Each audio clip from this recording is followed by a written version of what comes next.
Look at Nate. He's all by himself in the deep water. It was a picture-perfect day. So, Grandpa, hi. Good enough for a splash at Lake Anna in Mineral, Virginia. A day that will hold special memories for Michelle Powers and her family.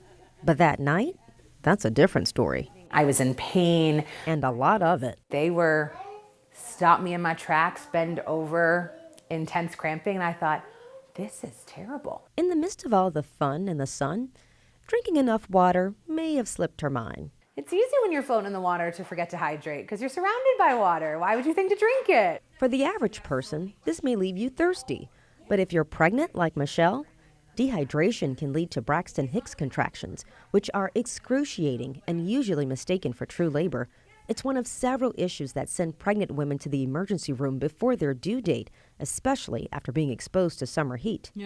Pregnancy is already taxing on the body, and now researchers say climate-driven extreme heat and air pollution is making some women more vulnerable. We have now very good data that tells us it increases risk for things like preterm birth, low birth weight, and stillbirth. Dr. Nathanial DeNicola is one of the authors of a review published in JAMA. In 2020, he and colleagues looked at 57 studies, which included more than 32 million births. With extreme heat, it's not just dehydration that can release the hormones that can cause these preterm contractions and could result in preterm birth in extremes, but it also affects the blood flow to the uterus.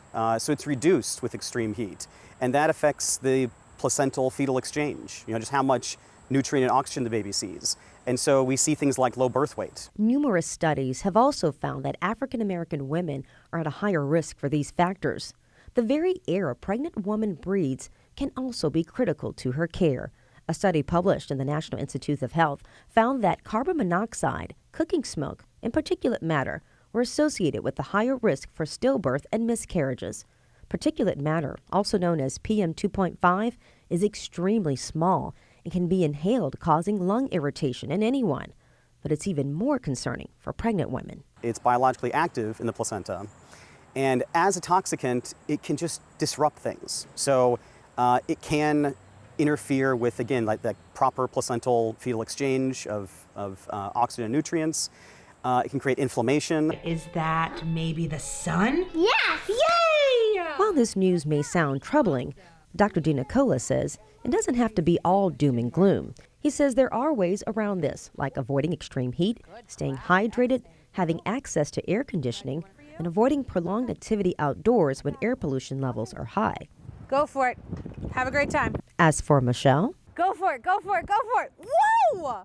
going outside is a must. Oh my goodness. But now she's a bit more careful, not only from her scare, but because she's also a certified nurse midwife. So certainly planning our park trips for the morning, coming home usually, early midday versus staying out most of the day. And taking it one day, one step at a time.